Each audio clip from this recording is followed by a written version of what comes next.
തന്നെത്താൻ പിടിച്ചിരുന്നതാ. അല്ലല്ല, ഇവിടെ ഉണ്ടായിരുന്ന അവരത് നട്ടിരുന്നതാ.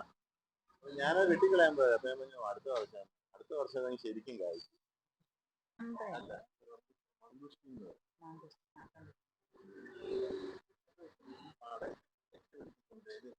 എല്ലാവർക്കും നമസ്കാരം. ഞാൻ രാജേന്ദ്രൻ വ്ലോഗ്സ് കൊള്ളുന്നു. ഞാൻ എത്തിയിരിക്കുന്നത് ആലപ്പുഴ ജില്ലയിലെ കല്ലുമല ഭാഗത്തുള്ള ഡോക്ടർ മാത്യു സാറിന്റെ വീട്ടുമുറ്റത്ത് നിൽക്കുന്ന ഒരു പോളച്ചിറ മാവാണ്. ഈ ഭാഗങ്ങളിൽ പോളച്ചിറ എന്ന് അറിയപ്പെടും, ചില ഭാഗങ്ങളിൽ കർപ്പൂരമാവ് എന്നറിയപ്പെടും. ഇത് കൊല്ലംകാരുടെ സ്വന്തം മാവാണെന്ന് അവരുടെ അവകാശം. അതായിക്കോട്ടെ, എന്തായാലും വളരെ രുചികരമായി. അതുപോലെ ഇത് ഏകദേശം ഒരു 20 വർഷത്തോളം പ്രായമുണ്ട്. 2006 ഇത് നട്ടത്. അതുപോലെ മണ്ണിലാണ്, അതായത് മണ്ണിലെന്ന് പറഞ്ഞാൽ ഗ്രോ ബാഗിലല്ല, ഇഷ്ടം പോലെ ഇതിലുണ്ട്. ഏകദേശം ഈ ഒരു മാങ്ങ 600 ഗ്രാം 650 ഗ്രാമോളം ശരിക്ക് പഴുക്കുമ്പം വരും ചില മാങ്ങ. ഞാൻ ഡോക്ടർ മാത്യു മാവേലിക്കര കല്ലുമലയിൽ പ്രാക്ടീസ് ചെയ്യുന്നതാണ്. ഇതെൻ്റെ വീട്ടുമുറ്റത്ത് നിൽക്കുന്ന ഒരു മാവാണ്. ഇതിൻ്റെ ടെക്നിക്കൽ നെയിംസ് ഒന്നും അറിയത്തില്ലായിരുന്നു. ഇത് ഒരു 15 വർഷം കൊണ്ട് ഞങ്ങളുടെ മുറ്റത്തുണ്ട്. നല്ലതായിട്ട് കായ്ക്കുന്ന ഒരു മാവാണ്. പിന്നെ ഞങ്ങൾ അതിന് വേണ്ട കമ്പോസ്റ്റും വാട്ടറിങ്ങും എല്ലാം ചെയ്ത് ഇയർലി ഇത് കായ്ക്കുന്നതിന് കുറേ നാൾ മുമ്പേ ഇതെല്ലാം ചെയ്യും. അത് കഴിഞ്ഞ് പിന്നെ ഒന്നും ചെയ്യത്തില്ല, വെള്ളം ഒഴിച്ചു കൊടുക്കും. ഒരു മിഡും ഫെബ്രുവരി തൊട്ട് നല്ലതായിട്ട് കായ്ക്കാൻ തുടങ്ങും.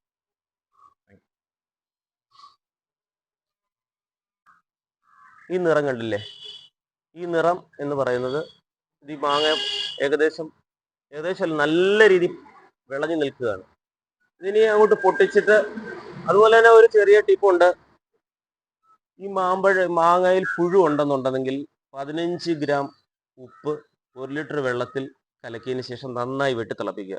അതിനുശേഷം സാധാരണ വെള്ളം, അതായത് ടാപ്പിലെ വെള്ളം, എത്ര വെള്ളം തിളപ്പിക്കുന്നു അത്രയും വെള്ളം തന്നെ അതിലേക്ക് ഒഴിച്ചതിന് ശേഷം നന്നായി മിക്സ് ചെയ്തതിനു ശേഷം 1-2 മിനിറ്റ് ഈ മാങ്ങകൾ അതിൽ മുക്കി വെച്ച് നന്നായി തുടച്ച് വെയിലത്ത് വെക്കാൻ പറ്റുമെങ്കിൽ കുറച്ചു നേരം വെയിലത്ത് വയ്ക്കുക. വെയിലത്ത് വെച്ചതിന് ശേഷം നല്ല രീതിയിൽ വൈക്കോലോ എന്തെങ്കിലും വെച്ച്, ഇപ്പോൾ വൈക്കോലോ കാര്യങ്ങളോ ഉപയോഗിക്കുമ്പോൾ വളരെ ശ്രദ്ധിക്കേണ്ടത്, അതിൽ ഒരിക്കലും അണുബാധയുള്ളതും ഫംഗസോ പൂപ്പലോ കാര്യങ്ങളോ ഉള്ള വസ്തുക്കളൊന്നും മാങ്ങ പഴുക്കാൻ വേണ്ടി ഉപയോഗിക്കരുത്. അത് മാവിൻ്റെ പുറംതൊലിയുടെ ഫംഗസ് ബാധ ഉണ്ടായി മാങ്ങയുടെ ടേസ്റ്റ് പോകാനും അതിൻ്റെ ഭംഗി പോകാനും ഒക്കെ കാരണമാകാം. വീട്ടുമുറ്റത്ത് നട്ടു വളർത്താൻ പറ്റിയ ഒരു ഇനമാണ് ഈ കർപ്പൂരമാവ്, പൊളച്ചിറമാവ്.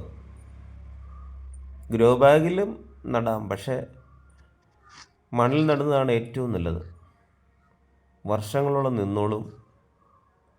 പക്ഷേ ഇത് പൂത്തു വരുന്ന സമയത്ത് ഇതിൻ്റെ കമ്പുകൾ ശരിക്ക് നല്ല രീതിയിൽ ബലപ്പെടുത്തണം, താങ്ങ് കൊടുക്കണം. കയറിട്ട് കെട്ടുകയോ താഴെയൊന്ന് സപ്പോർട്ട് ചെയ്യുകയോ ചെയ്യണം. മാങ്ങകൾക്ക് ഭാരം കാരണം അല്ലെങ്കിൽ കമ്പ് ഒടിഞ്ഞു പോകാൻ സാധ്യതയുണ്ട്. ഇതിൻ്റെ ചുവട് നോക്കി, ഇതിൻ്റെ ചുവട്ടിൽ ദൂരെ കൂട്ടി ഡോക്ടറാണെങ്കിൽ ചാണകം കലക്കി, അതുപോലെ കമ്പോസ്റ്റ് വളങ്ങൾ ഇട്ട് വെച്ചിരിക്കുകയാണ്. ഇതിപ്പോൾ ഏകദേശം 6 മാസം മുമ്പ് എല്ലാം വെട്ടി അടുപ്പിച്ച് വെച്ചിരിക്കുകയാണ്. ഇതിൻ്റെ ഈ ഭാഗത്തിൽ വെട്ടും കളയൊന്നും കാരണം വെച്ചാൽ ഇതിൻ്റെ വേരിന് അത്ര സ്നേഹത്തോടു കൂടിയാണ് ഇതിനെ വളർത്തുന്നത്. അതുപോലെ ഈ മാങ്ങയുടെ രുചിയും മധുരവും കൂടാൻ ഒരു ടിപ്സ് ഉണ്ട്. ഇതിനെ വൈക്കോലിൽ തന്നെ വെച്ച് പഴുപ്പിച്ച് നല്ല പുറം നിറം വന്നതിന് ശേഷം മാത്രമേ ചെത്തിപ്പൂളാവൂ. മധുരത്തിൻ്റെയും രുചിയുടെയും തമ്പുരാനാണിത്. എല്ലാവർക്കും ഒന്ന് ഷെയർ ചെയ്ത് കൊടുക്കണം. അതുപോലെ ചാനൽ ആദ്യമായിട്ട് കാണുകയാണെങ്കിൽ സബ്സ്ക്രൈബ് ചെയ്തേക്കണേ. അപ്പം എല്ലാവർക്കും ഇത് ഇഷ്ടപ്പെട്ടെന്ന് ഒരിക്കൽ കൂടി വിശ്വസിച്ചുകൊണ്ട് ഞാൻ നിർത്തുന്നു. രാജേന്ദ്രൻ വ്ലോഗ്സ്. നന്ദി, നമസ്കാരം.